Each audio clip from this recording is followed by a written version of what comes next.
Bonsoir à tous. On se retrouve en cette soirée bien fraîche pour une session sur la préparation de données en machine learning, sujet très important. Donc on va voir ça ensemble. Ça va durer quelques semaines, puisque là du coup la conférence que j'ai, elle va durer, elle va nous occuper plus que pour ce soir. Donc sans plus attendre, on va le faire. J'ai pas fait le clap. Je crois que ça a raté avec les gants, mais c'est pas grave. On est parti.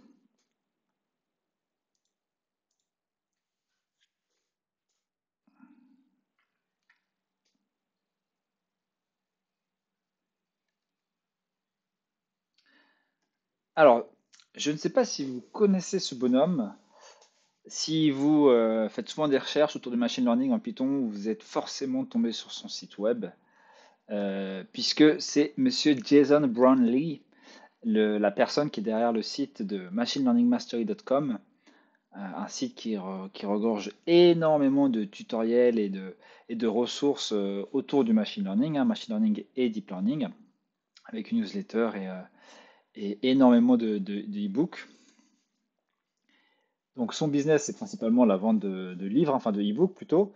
Donc là, il y en a son fameux Super Bundle avec 24 e-books qui abordent, je pense, tous les sujets du machine learning et du deep learning. Ça commence avec l'algèbre linéaire, des statistiques, des probabilités, et puis au fur et à mesure, ça creuse, que ce soit du Weka, du Python, du R, la préparation de données, la classification de données déséquilibrées, etc., etc.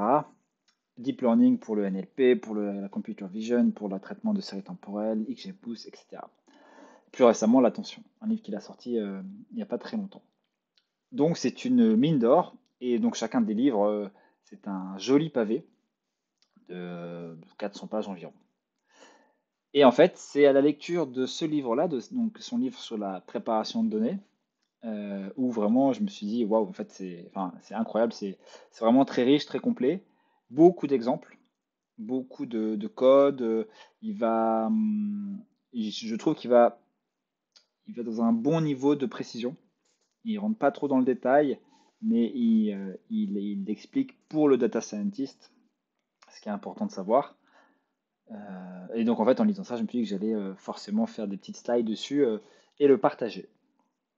Donc on va parler de ça et je vais en fait vous faire un résumé de ce livre-là. Donc 400 pages, bon, ça prend un peu de temps à parcourir. Et donc mon objectif, ça va être de vous synthétiser le plus fidèlement possible ce qu'il y a dans ce livre-là. Donc assez rapidement, évidemment, il vend sa boutique, hein. La préparation de données, c'est extrêmement important. Et lui, donc, il le décompose en cinq grandes familles, hein. Vous avez déjà vu ça, j'imagine, dans vos différents projets respectifs. Il y a le nettoyage des données, la sélection des features, transformation des données, transformation avancée et la réduction de dimensions. Donc ces cinq techniques vont constituer en fait les cinq grands chapitres de la présentation. En fait, là, quand on récupère des jeux de données, le plus gros danger, c'est nous-mêmes et il faut rester du coup concentré sur ce qu'on fait et à chaque fois, il faut pouvoir argumenter chacune des actions qu'on fait. Et donc pour ça, il faut un ensemble de méthodes et d'éléments et il ne faut surtout pas partir dans tous les sens ou en tout cas prendre les méthodes de préparation dans le mauvais ordre. Donc si vous êtes prêts, on est parti pour parler de préparation de données. Donc, rapidement, je m'appelle Maxime Pavlak, je suis data scientist. Mon adresse mail, si vous voulez parler de vos projets avec grand plaisir, il n'y a aucun souci. Vous pouvez me retrouver sur les réseaux, Twitter, Twitch ou sur Medium. Sur chacun des réseaux, je partage différentes choses. Et j'anime également une newsletter hebdomadaire sur l'IA avec toutes les news. L'idée, c'est sous forme synthétique de vous donner tous les vendredis matins, donc une fois par semaine, les news. Il y a une première partie qui est assez généraliste, donc c'est un peu les grandes annonces qui ont été faites. Et puis j'ai rajouté récemment une partie un peu plus code avec des bibliothèques ou des choses plus techniques pour que vraiment les deux profils, en fait, que ce soit tant les managers, les décideurs et des informations sur les grandes tendances, et qu'ensuite des profils plus techniques puissent aussi trouver leur bonheur. Donc, cette conférence, petite explication sur l'audience pour pas que vous soyez perdu et que j'en déçoive certains. Donc c'est une audience technique, donc des data scientists ou des gens qui font du machine learning, hein. Également des gens qui sont autour de l'environnement du machine learning ou de la data, hein, que ce soit des ingénieurs logiciels ou des gens qui vont préparer les données. Donc il faut savoir le Python, connaître NumPy, Pandas et tout ce qui va avec, évidemment, et évidemment comprendre comment scikit-learn fonctionne. Pas besoin d'être un spécialiste des mathématiques, pas besoin d'être un expert de la programmation en Python et pas besoin d'être un expert de machine learning. Vous allez voir, ça reste, les exemples que je vais montrer restent relativement accessibles. On va se concentrer avant tout sur les notions de préparation de données. Voilà, c'est exactement ce que je viens de dire. Les objectifs. Alors, il y a pas mal d'objectifs, hein. Le, L'exercice de présenter, de synthétiser la préparation de données, c'est assez ambitieux. Donc, on va énumérer rapidement les objectifs. Donc, c'est de comprendre tout d'abord l'importance de la préparation de données dans les projets de machine learning, même si j'imagine que si vous avez un peu d'expérience, vous savez de quoi il en ressort. Ensuite, justement, de préparer les données de telle manière à éviter évidemment de la fuite de données, ou en tout cas une mauvaise évaluation des données. Identifier et gérer des problèmes avec des données qui ne sont pas de bonne qualité, hein, que ce soit avec des valeurs manquantes ou avec des données aberrantes. Identifier et supprimer des données qui ne sont pas pertinentes avec de la sélection de features. Passer à l'échelle certaines variables en utilisant de la normalisation ou de la standardisation. Encoder des variables catégorielles en numérique ou vice-versa. Savoir transformer la probabilité de distribution de features et faire de la réduction de dimension, hein, avec la réduction de dimension tout simplement. Voilà, donc beaucoup de choses. Vous allez voir que le contenu est assez riche, mais extrêmement intéressant. On va découper ça en 6 chapitres. Une première partie de fondation pour vraiment revenir sur la préparation de données, les grandes thématiques, où on va présenter rapidement chacune des techniques, et ensuite on fera un focus sur chacune des 5 techniques restantes. Aujourd'hui, pour ce live, on va simplement s'intéresser à la première partie, donc data cleaning, et on verra les autres parties dans des lives futurs. Allez, on est parti pour la numéro 1. Alors, je vais fermer ça. Hop.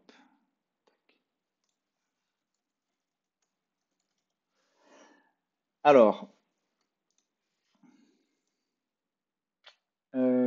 tout d'abord, donc un peu de contexte. La préparation de données, c'est une des étapes les plus difficiles dans un projet de machine learning, pour la simple et bonne raison qu'il n'y a pas de recette toute faite, hein, dans la mesure où chaque jeu de données et chaque problème est différent.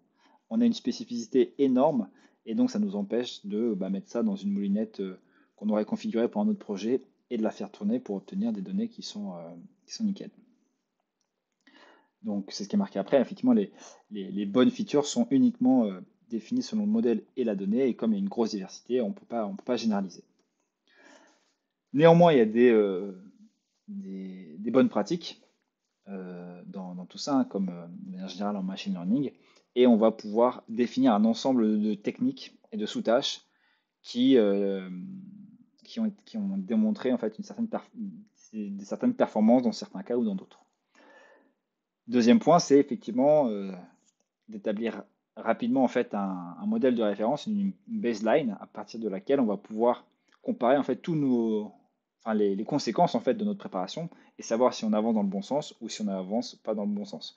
Ça sert à rien de faire 10, 10 transformations sans vérifier si chaque transformation est pertinente. Donc c'est toujours, on fait une transformation et on regarde si on va dans le bon sens. On va dans le bon sens, on continue. On va pas dans le bon sens, on l'enlève et on se concentre sur une autre technique. Voilà, donc là, je remets les bases, hein, pour redéfinir les 4 grandes étapes d'un projet de machine learning. On parle avec le client pour définir le problème. Et on essaie de comprendre le problème.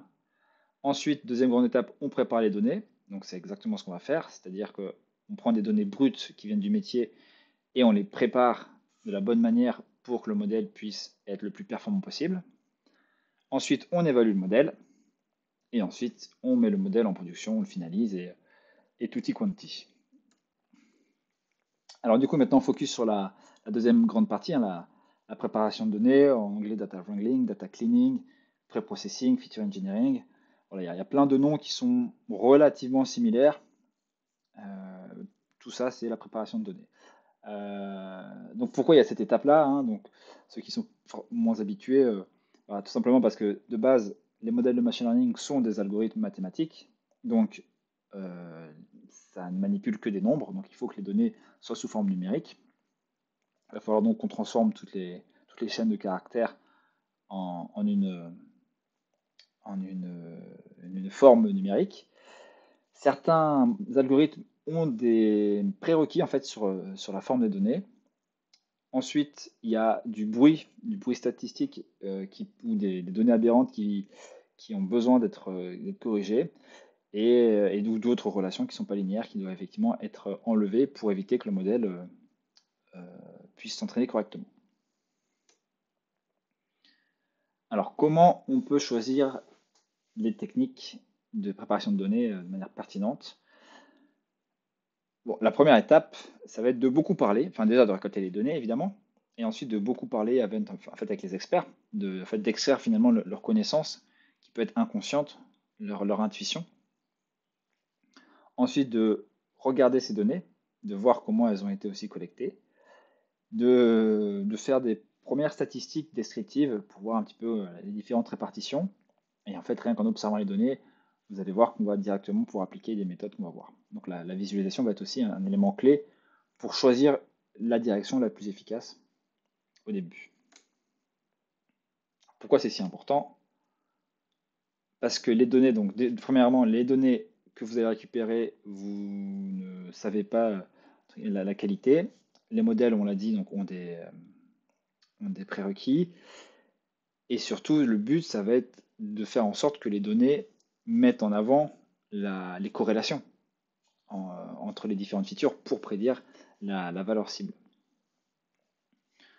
Voilà. Et enfin, ce qu'on entend évidemment souvent, je vous apprends rien, mais si votre préparation est de mauvaise qualité, bah forcément le modèle va tourner sur des données qui sont de mauvaise qualité, donc ne va pas récupérer les corrélations, va avoir une mauvaise représentation du problème, et donc forcément ses performances ne seront pas adaptées et seront mauvaises. Donc vraiment, c'est la partie la plus importante. Donc les données brutes doivent être préparées, hein, donc je l'ai déjà dit. Là, ça ne change pas grand-chose. Simplement, donc, ça c'est pardon, le dernier point qui change, c'est que certains algorithmes en fait vont mal performer si typiquement il y a des features en doublon, ou en tout cas des features qui sont hautement corrélées. Certains algorithmes vont être très mauvais. Donc il va falloir qu'on détecte ça dans la phase de préparation de données. Petit, petit tour d'horizon donc de ces différentes techniques. Là, je vais pas rentrer dans le détail, hein, on les verra après. Donc, on a ces 5 grandes familles. Nettoyage des données, donc le but, ça va être d'identifier et de corriger les erreurs dans la donnée. La sélection de features, donc on va faire en sorte de sélectionner uniquement les variables qui sont les plus pertinentes. Ensuite, les transformations qu'on va pouvoir appliquer à ces variables, que ce soit le changement d'échelle ou un changement de distribution. Le feature engineering, ou les transformations un petit peu avancées, ou comment on va créer de nouvelles features à partir des features qu'on avait déjà. Et le dernier point, c'est la réduction de dimension, ou comment on va projeter les données dans des nouveaux espaces pour, pour avoir moins de features. Première partie, data cleaning, donc c'est ce qui va sembler effectivement le plus évident. Le but, c'est de nettoyer les problèmes, enfin nettoyer déjà, de les identifier. Donc ça peut effectivement soit nécessiter du métier, l'expertise. Donc forcément, si un médecin vous dit qu'un être humain ne peut pas mesurer plus de 3 mètres, et déjà vous avez un seuil, et si vous avez dans vos données quelqu'un qui mesure plus de 3 mètres, vous pouvez être certain que c'est une donnée aberrante. Et puis ensuite, ça va être de voir les valeurs qui ont été dupliquées, de voir d'autres choses. Donc il y a trois grandes étapes, hein. Ça va être donc les valeurs redondantes, les échantillons redondants, les features redondantes. Si on a une colonne de l'âge en années et de l'âge en mois, effectivement, ça ne va pas forcément apporter beaucoup d'informations. Ça va se marcher dessus. Pour les valeurs aberrantes, il va falloir qu'on les identifie et qu'on les traite de la même manière. Est-ce qu'on les supprime? Est-ce qu'on fait autre chose? Et pour les valeurs manquantes, de la même manière, est-ce qu'on supprime les lignes? Est-ce qu'on les marque? Est-ce qu'on fait de l'imputation, de l'inférence sur ces données-là? Différentes techniques à notre disposition. Voilà, bon, ça c'est voilà, ce que je viens de dire. Donc il va falloir les identifier avec des statistiques descriptives et autres. Et ensuite, savoir ce qu'on fait. On les supprime, on fait de l'inférence, ou finalement on crée un modèle pour faire de l'inférence. Enfin, il y a plein de choses possibles. Autre partie, la sélection de features. Donc là, le but, ça va être de sélectionner les colonnes les plus pertinentes. Donc on va avoir deux familles, hein, supervisées et non supervisées. Et dans le supervisé, trois sous-familles. On va avoir les méthodes intrinsèques, typiquement des arbres, hein, qui intrinsèquement, en fait, dans leur algorithme, possèdent des méthodes qui vont sélectionner les features les plus importantes. On a les méthodes type wrapper, hein, qui vont être des méthodes assez brutales, on va dire. On le verra, hein, ou on le verra par la suite. Et d'autres méthodes de type filtre, qui elles donc, vont utiliser donc, des statistiques et des scores de corrélation, hein, pour mettre en avant les features les plus pertinentes.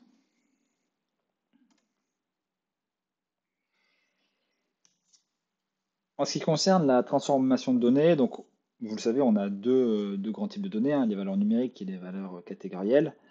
Numérique, on a soit des entiers, soit des floats, et catégorielles, on a soit nominal, où il n'y a pas d'ordre, soit ordinal, où là il y a un ordre, soit booléen, où là c'est binaire. Et bah, de la même manière, il va falloir du coup transformer, on va pouvoir transformer toutes ces variables, que ce soit en changement d'échelle, que ce soit en changeant la distribution, que ce soit en faisant de l'ingénierie un peu plus poussée, hein, en élevant à des polynômes de degrés 2, 3, voire plus. Ça, c'est quand les données sont de type numérique, et quand les données sont de type catégoriel, il va falloir réfléchir à quel type d'encodage. Est-ce qu'on fait du one hot, du demi-encoding, etc.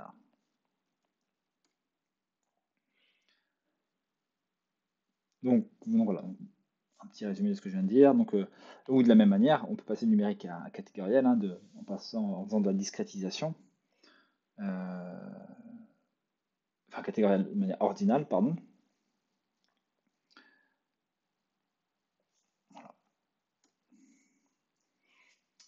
En termes de transformation, donc on va avoir la normalisation. Bon, je ne rentre pas dans le détail maintenant, hein, on le verra après. On va avoir la normalisation, donc ce qui va ramener les données entre 0 et 1. À ne pas confondre avec la standardisation, où là l'idée c'est qu'on va ramener les, données selon une loi de probabilité normale, donc avec une moyenne égale à 0 et un écart type égal à 1. Si les données ont une distribution décalée, on va pouvoir utiliser donc, des transformations pour les ramener sur des lois normales, ce qui est en général pas mal de modèles privilégient, hein, ce type de distribution. Et ça, on va le faire soit avec des transformations de puissance, soit des transformations avec les quantiles. Et en général, ces transformations, elles sont bien évidemment effectuées sur des colonnes de manière séparée. Quatrième gros chapitre qu'on va voir, c'est donc le feature engineering, ou comment on va créer de nouvelles variables, idéalement avec la collaboration d'experts. Dans le domaine de la santé, on a le BMI en anglais, en français c'est l'IMC, l'indice de masse corporelle, qui est finalement un indice qui est beaucoup utilisé, qui permet de savoir si une personne est en sous-poids ou en surpoids, ou en poids normal. Et donc c'est une formule, le poids divisé par la taille, enfin ou le poids au carré divisé par la taille, une formule comme ça que j'ai pas en tête. Et donc avec ces indicateurs du coup vont être très très intéressants à mettre en place pour le modèle. D'autres exemples, donc ça va être de mettre typiquement un booléen, un état booléen pour caractériser un attribut, de dériver en fait une variable en d'autres. Typiquement, si vous avez une date, bah, vous allez pouvoir dériver l'année, le jour de la semaine, est-ce que c'était pendant les vacances, est-ce que c'est pendant des jours ouvrés, etc. Donc créer plein de variables à partir d'une information temporelle. Et bien évidemment, la transformation polynomiale, on vient élever au carré ou prendre le logarithme ou la fonction exponentielle de la variable. Et enfin, la dernière grande technique qu'on abordera, c'est la réduction de dimension, puisque en fait, donc là, finalement, ce qu'on a vu avec le feature engineering, c'est qu'on va créer de plus en plus de features, et le risque, c'est que plus on crée de features, plus ça va devenir compliqué pour le modèle de trouver des relations, parce qu'il y a de plus en plus d'éléments qui rentrent en place. Ça s'appelle donc justement la malédiction des dimensions. Donc le but, ça va être de créer une projection dans un espace de plus petite dimension. Donc on va compresser finalement nos données, mais le but, c'est d'avoir le moins de pertes possible. On va avoir des choses pas mal de... Donc ça, c'est inspiré des théories de l'information. Donc à ne pas confondre avec la sélection de features, puisque la sélection de features, on va garder les données, on va garder des features brutes, et on va enlever des features. Là, la réduction de dimension, on prend toutes les features, et à partir de celle-là, on en crée une nouvelle, on crée une projection. Donc on verra trois grandes manières de faire de la réduction de dimension. Des techniques autour de l'apprentissage du manifold, des techniques basées sur des modèles et des techniques autour de la factorisation.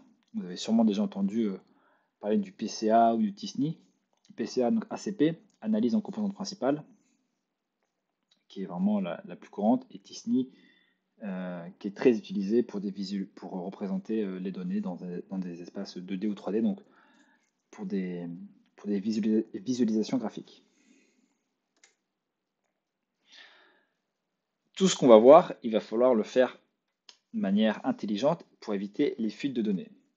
Donc qu'est-ce que c'est les fuites de données? C'est quand justement il y a une information qui échappe et qui va en fait venir contaminer votre pipeline et notamment votre pipeline d'évaluation du modèle. Donc une information qui n'aurait pas dû être dans votre étape de validation sera présente et donc va venir fausser finalement vos critères de performance. Donc ça peut être très subtil et l'inconvénient c'est que ça peut soit faussement améliorer, soit faussement dégrader. Donc vous pouvez par exemple mettre quelque chose en place, faire une transformation et avec une mauvaise méthode d'évaluation, vous rendre compte que ça améliore le modèle, donc vous allez conserver cette feature. Et finalement, en fait, lorsque vous allez passer en production, vous n'allez pas avoir les performances escomptées, puisque finalement, vous avez utilisé une information à laquelle vous n'auriez pas dû avoir accès.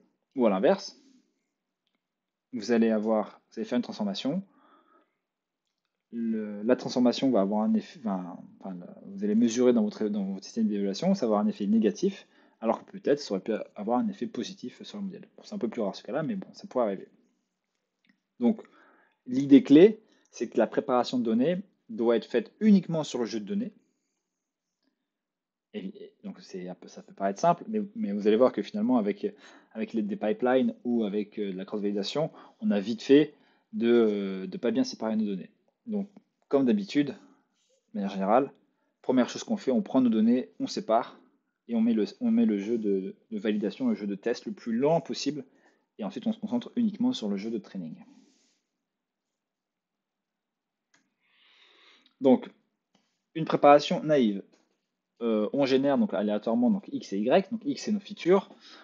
On va avoir 20 features, on va avoir 100 échantillons et on va avoir donc notre target. On prend ici donc une préparation basique donc le scaler min-max. On le fit sur le X. Ensuite, on fait notre train test split. On récupère un modèle de régression logistique, on l'entraîne et on évalue notre modèle. Et on voit qu'on a là une accuracy de 84,8. Donc, je pense qu'avec ce que je viens de dire, vous avez vu ce qui n'allait pas. Hein. C'est qu'on a fait nos transformations et ensuite on a séparé. Et là, ce qui ne va pas, c'est que finalement, les informations du min-max scaler, finalement, il a récupéré le min et le max de tout le jeu de données. Et donc, il a créé ces bornes, finalement, avec potentiellement des données qui vont, la ligne suivante, se retrouver dans le jeu de test. Donc ça veut dire que le jeu, finalement, les données transformées du train ont été influencées par des informations du test. Et inversement, les données du test, la transformation des données du test ont été influencées par des jeux de données du train. Et ça, c'est pas bon du tout parce que ça ne, bah, ça ne reflète pas ce qu'on va avoir en production. Donc la bonne manière de faire, donc là on reprend le même début, c'est on a nos X et notre Y, première étape, on les sépare. Jeu de train, jeu d'entraînement et jeu de test. Et seulement après, on fait appel à notre min-max scaler uniquement sur le train. Donc là, on le fit sur le train, on transforme le train, on transforme le test, mais on ne le refit pas sur le test, on ne fait que le transforme. Et ensuite, on entraîne notre modèle sur le train et on prédit sur le test. Et là, on a une accuracy du coup qui est même supérieure, puisqu'on est à 85, alors que tout à l'heure on était à 84. Avec de la cross-validation, c'est le même principe et c'est souvent comme ça qu'on se fait avoir. Donc là, bon, forcément, il y a peu de lignes, donc ça se voit, mais lorsque les notebooks augmentent ou les pipelines augmentent, c'est pas forcément évident. Là, en fait, on a fité notre scaler sur notre jeu X, et ensuite, on donne notre X et notre Y pour notre cross-validation. Mais là, de la même manière, hein, notre X il est déjà transformé, donc à chaque fois, à chaque itération de la cross-validation, finalement, les différentes bornes auront été influencées parce qu'elles auront été effectuées sur tout le jeu de données et pas sur les différents folds de la cross-validation. Donc c'est pas bon. Là, dans ce cas-là, dans cette approche-là, on a un score de 85,3 avec un écart type de 3,6%.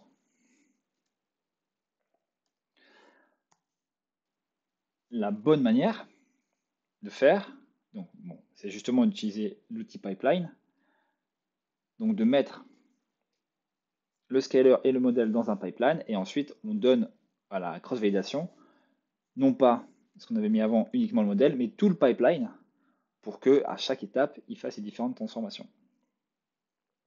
Donc là, on voit que le score finalement, il est relativement similaire. On a un écart type qui est plus petit et un score qui est légèrement au-dessus.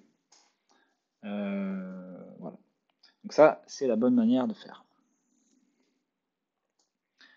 Donc ça conclut la première partie des fondations, hein, sur la préparation de données. Donc on l'a vu, chaque donnée sont extrêmement spécifiques, chaque problème est extrêmement spécifique, ce qui fait qu'on a une spécificité exponentielle. Donc on n'a pas de technique toute faite. Pourtant, la préparation de données, c'est l'étape la plus importante, puisque si les données sont mal préparées, forcément, le modèle n'arrivera pas à récupérer les corrélations entre les différentes features. Donc, il y a 4 grandes étapes, hein, dans un problème de machine learning. On définit le problème, on prépare la donnée, on évalue le modèle et on met le modèle en production. Et la plus importante, c'est la préparation de données. C'est souvent là où on passe le plus de temps. Parmi plein d'éléments, hein, c'est que un des éléments clés, c'est que les modèles de machine learning nécessitent des nombres, enfin, ils ne manipulent que des nombres, donc il va falloir transformer toutes les données pour que ça soit des nombres. Il va falloir trouver une représentation pertinente de chacune des features. Les 5 techniques qu'on va voir, c'est le data cleaning, la feature sélection, la transformation de données, le feature engineering et la réduction de dimensions. Et donc toutes ces techniques, on va les appliquer en faisant attention à ne pas faire de fuite de données, surtout pas de data leakage. Et on vient de le voir. On s'intéresse maintenant, donc deuxième grande partie, là, le nettoyage des données.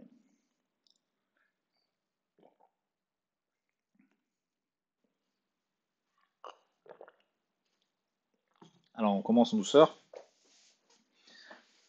Le nettoyage des données, le but, ça va être d'identifier et de corriger les données qui vont impacter de manière négative le modèle.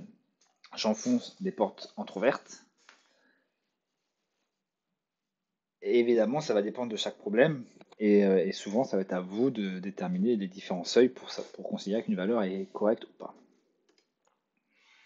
Alors la première chose à faire, c'est typiquement les colonnes qui n'apportent pas d'informations, donc qui ont typiquement que des valeurs nulles ou qui ont la même valeur. Donc ça se teste très facilement. On peut le faire soit avec le fameux NUnique de Pandas, soit en utilisant le modèle, la classe variance threshold de scikit-learn, qui va en fait simplement regarder la variance d'une colonne.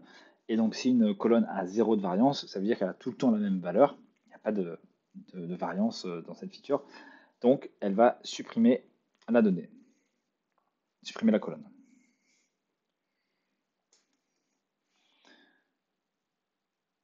Par défaut, donc si on ne lui donne pas de paramètres à variance threshold, donc ça va considérer le seuil de 0, c'est-à-dire uniquement ça va supprimer les colonnes qui ont une variance égale à 0, mais on va pouvoir mettre des critères différents, pardon, en mettant des seuils de 0, 0,1, 0,2, etc. Donc là, on a 0, 0,55 et 0,05.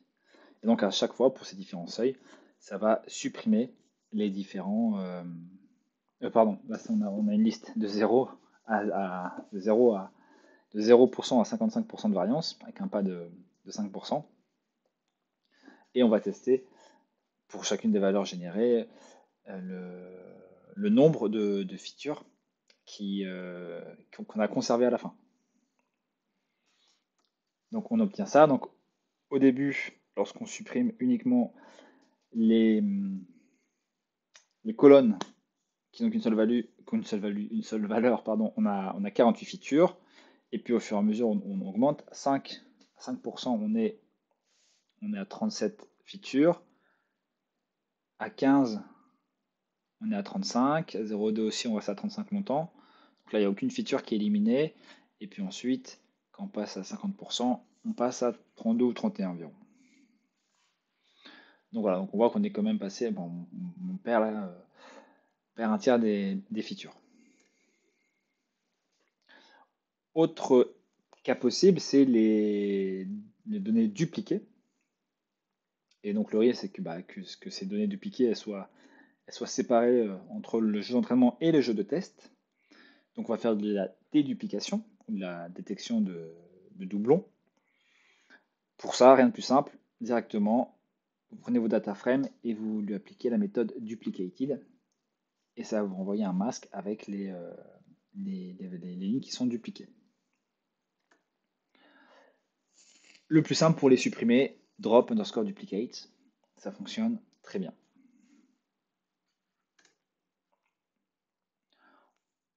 On va s'intéresser maintenant à l'identification et la suppression des données aberrantes. Alors, qu'est-ce qu'une donnée aberrante? Alors là, du coup, évidemment, ça va dépendre de votre problème, mais on a également des méthodes statistiques qui vont venir nous aider. La première méthode,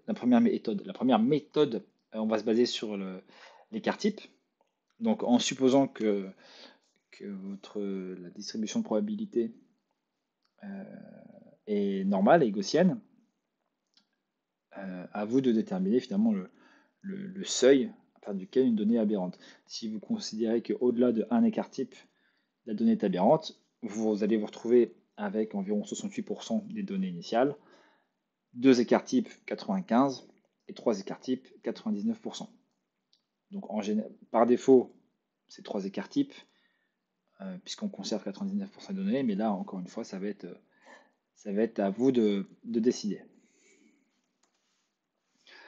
Pour ça, rien de plus simple, il n'y a pas forcément de méthode toute faite, mais pour calculer la moyenne et l'écart type, ça se fait directement avec NumPy.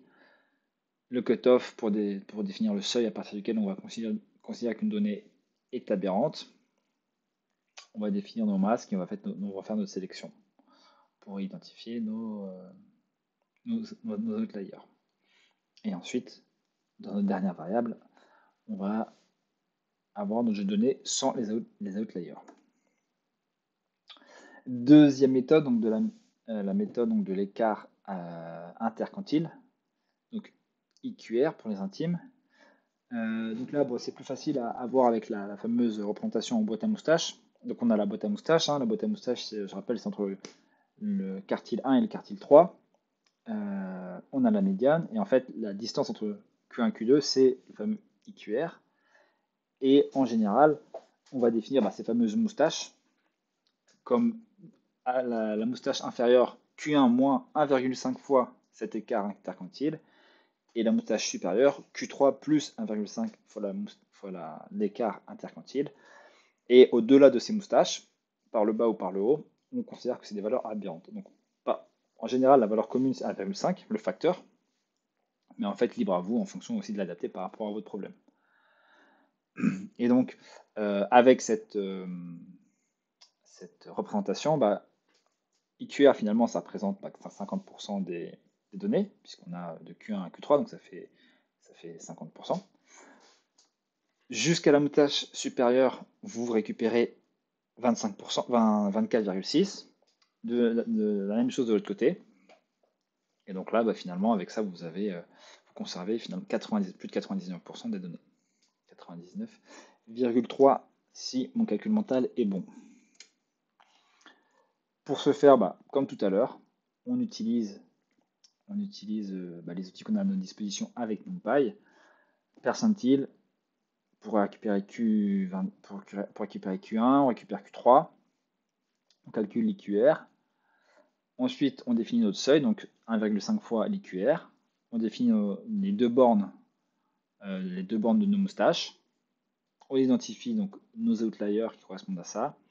Et ensuite, on les enlève de nos jeux de données.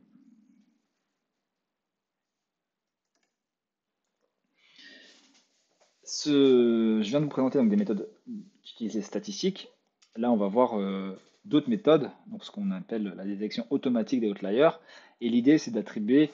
Alors, c'est pas de considérer. Enfin, si, c'est de considérer qu'un point est anormal, mais en fait, on va attribuer à chacun des points un score de normalité ou un score d'isolement en fonction des algorithmes. Et ensuite, à vous de placer un seuil pour dire qu'à partir de tel score de normalité, enfin en dessous de tel score, un point est anormal, ou au-dessus. Donc l'idée c'est que soit ça peut être utilisé pour justement faire du nettoyage, donc on va enlever, soit ça peut également, ce score-là peut aussi être utilisé comme une feature. Parce que peut-être que ça va justement donner finalement un score sur sur la norme, enfin la normalité. De quelle manière cette ligne-là, cet échantillon est différent des autres. Pour ça, à nos dispositions, deux méthodes principales, le Local Outlier Factor, LOF pour les intimes. Donc ça va nous donner un score sur à quel point un élément est isolé. Donc pour ça, c'est très simple. On récupère le Local Outlier Factor, on fait un fit predict, on crée le masque pour récupérer ceux qui ne sont pas des outliers, donc ceux pour lesquels ce n'est pas égal à moins 1, pardon. Et ensuite, on filtre. Et comme ça, on a conservé nos données normales. Une autre méthode, forêt d'isolement, isolation forest. En fait, ce qu'on va faire, c'est qu'on va faire un score de la même manière. Et là, donc, visuellement, c'est très simple à comprendre. En fait, un point, une donnée aberrante, va être facilement séparable en fait avec un arbre de décision, avec des arbres de décision. On voit qu'à gauche, là, sur le schéma, il nous suffit donc d'un critère pour séparer le point rouge des bleus. Donc il va avoir, typiquement, le nombre de séparations va être égal à 1, donc, très faible, alors qu'on va voir que pour d'autres points qui sont plus dans la masse, il va falloir créer beaucoup plus de splits pour isoler de manière unique un point. Donc là, il nous faut 4 splits. Il faut 4 splits à cet algorithme basé sur des arbres de décision pour isoler ce point-là, alors que pour le premier, il fallait qu'un seul split. Donc on va considérer que le premier est anormal. Donc là, c'est ce qu'on fait avec l'exemple. On a 4 valeurs de base dans X, et puis ensuite on lui demande de prédire le score d'isolement, et on voit que c'est le dernier, là, la valeur 90, qui va avoir un score égal à moins 1, alors que les autres sont égaux à 1, parce que beaucoup plus proches des autres.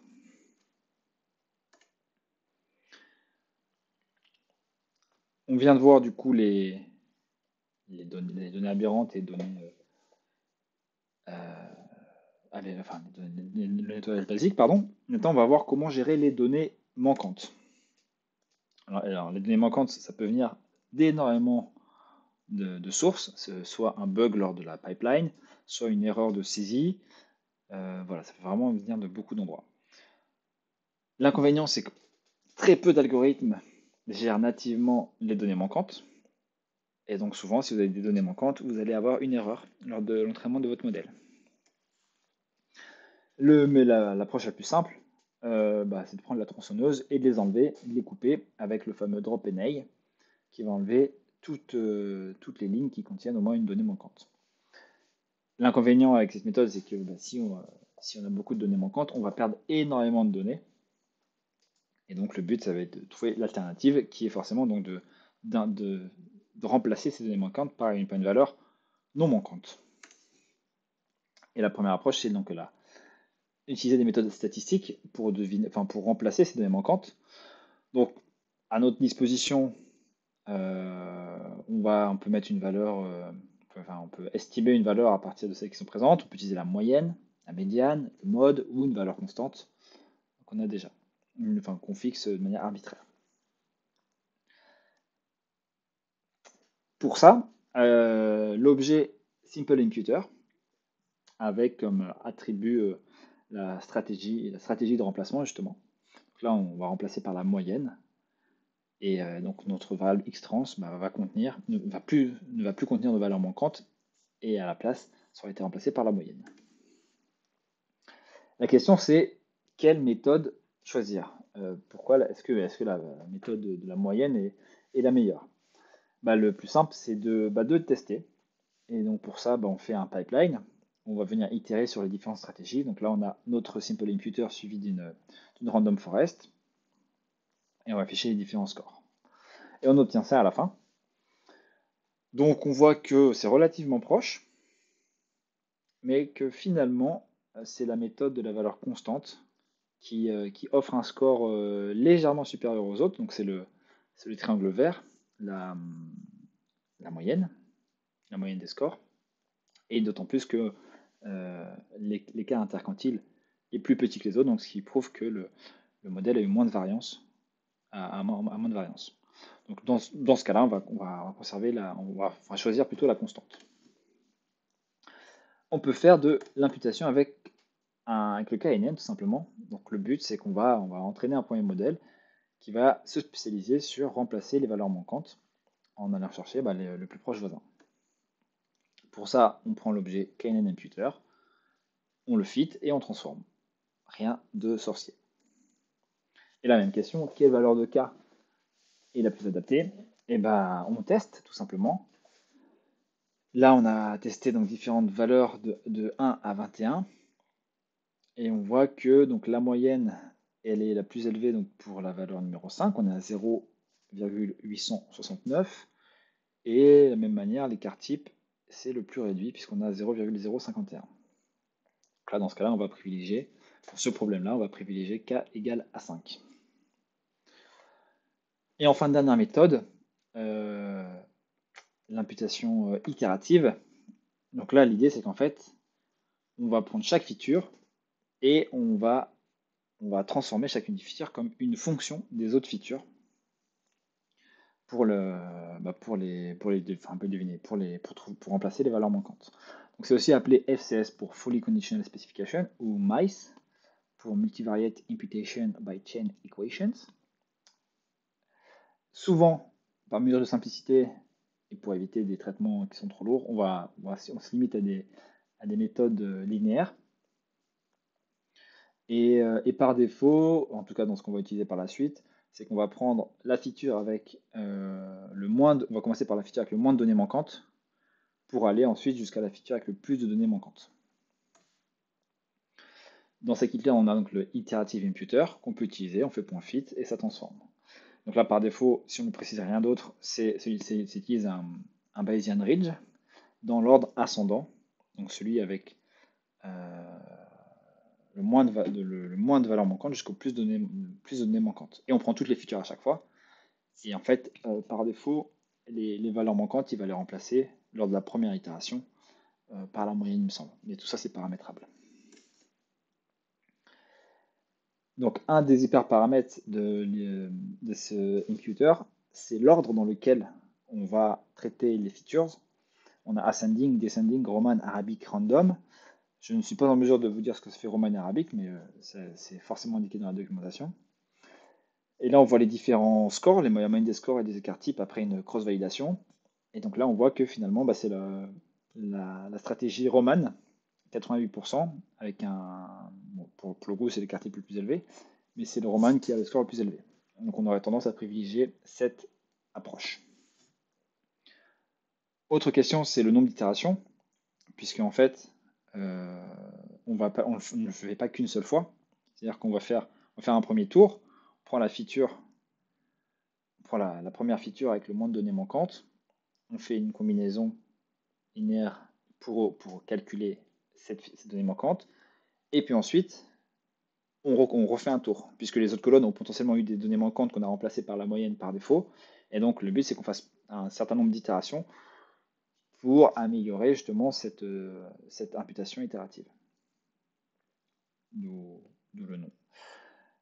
Donc là, on a fait plusieurs tours et qu'est-ce qui ressort? Bah, clairement, le 4 a l'air bien plus élevé, 87,8. C'est ça. Donc là, on aurait tendance à privilégier 4 itérations. Ce qui conclut la première partie, la première grosse technique sur le data cleaning.